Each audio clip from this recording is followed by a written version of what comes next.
ವಿರುದ್ಧ ಮಾತನಾಡಿದರೆ ಹಾಗಾದರೆ ಅದು ಈ ಮಸೂದೆಯ ವಿರುದ್ಧ ಆಗತ್ತಾ? ಮಸೂದೆಗೆ ನೀವು ಅಪರಾಧದ ಇದರಲ್ಲಿ ಸೇರುತ್ತಾ ಇದು?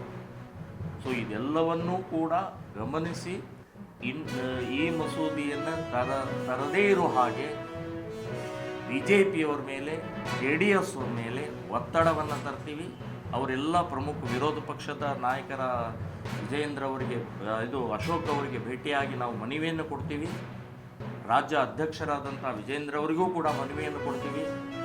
ಎಲ್ಲ BJP JDSನ MLAಗಳಿಗೆ ಈ ಮನವಿಯನ್ನು ನಾವು ಮಸೂದೆಯನ್ನು ಪಾಸ್ ಆಗದೇ ಇರೋ ಹಾಗೆ ನೋಡ್ಕೊಳ್ಬೇಕು ಅನ್ನುವಂಥದ್ದು ವಿಧಾನಸಭೆಯಲ್ಲಿ, ಬೆಳಗಾವಿ ವಿಧಾನಸಭೆಯಲ್ಲಿ ಏನು ನಡೆಯುತ್ತೆ ಅದನ್ನು ತಡಿಬೇಕು ಅಂತನ್ನುವಂಥದ್ದು ನಾವು ಆಗ್ರಹ ಮಾಡ್ತಾ ಇದ್ದೀವಿ.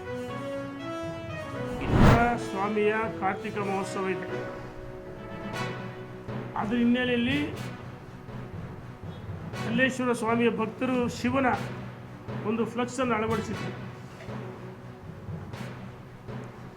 ಅಲ್ಲಿಯ ನಾನು ಎಲ್ಲರೂ ಅಲ್ಪಸಂಖ್ಯಾತ ಕೆಲವು ಕಿಡಿಗೇಡಿಗಳು, ಕೆಲವು ದೇಶದ್ರೋಹಿಗಳು, ಕೆಲವು ಕಿಡಿಗೇಡಿಗಳು, ಕೆಲವು ಗುಂಡಾಗಳು ಫ್ಲಕ್ಸ್ ಹಾಕುವಾಗ ಅಡ್ಡಿ ಮಾಡಿದ್ದಾರೆ.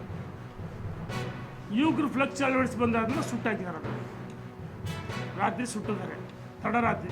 ವಿಷಯ ಗೊತ್ತಾಗಿ ಬೆಳಗ್ಗೆ ನಮ್ಮೆಲ್ಲ ಹಿಂದೂ ಮುಖಂಡಗಳು, ಯುವಕರು ಸೇರಿದ್ರು. ನನಗೆ ಕರೆ ಮಾಡಿದ್ರು. ನಾನು ತಕ್ಷಣ ಪೊಲೀಸಿಗೆ ಕರೆ ಮಾಡಿ ಯಾರು ತಪ್ಪಿತಸ್ಥರವನ್ನು ಬಂಧಿಸಬೇಕು ಅಂತ ಹೇಳಿದ್ವಿ. ಸ್ಥಳಕ್ಕೆ ಭೇಟಿ ಕೊಟ್ಟು ಹೋಮ ಭಾವನೆಗಳನ್ನು ಬಿತ್ತಕ್ಕಂಥ ಕೆಲಸ ಮಾಡೋಣ. ನೋಡಿ, ಈ ರಾಜ್ಯ ಸರ್ಕಾರ ಮೊನ್ನೆ ಸಚಿವ ಸಂಪುಟದಲ್ಲಿ ಕೋಮು ಸಾಮರಸ್ಯ ಪ್ರಚೋದನೆ ಭಾಷಣ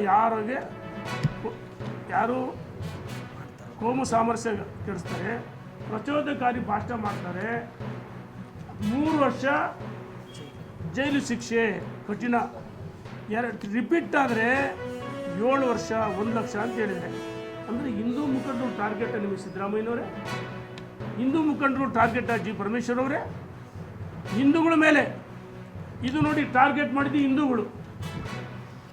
ನೀವು ಉದ್ದೇಶಪೂರ್ವಕವಾಗಿ ಈ ಮಸೂದೆ ಕ್ಯಾಬಿನೆಟಲ್ಲಿ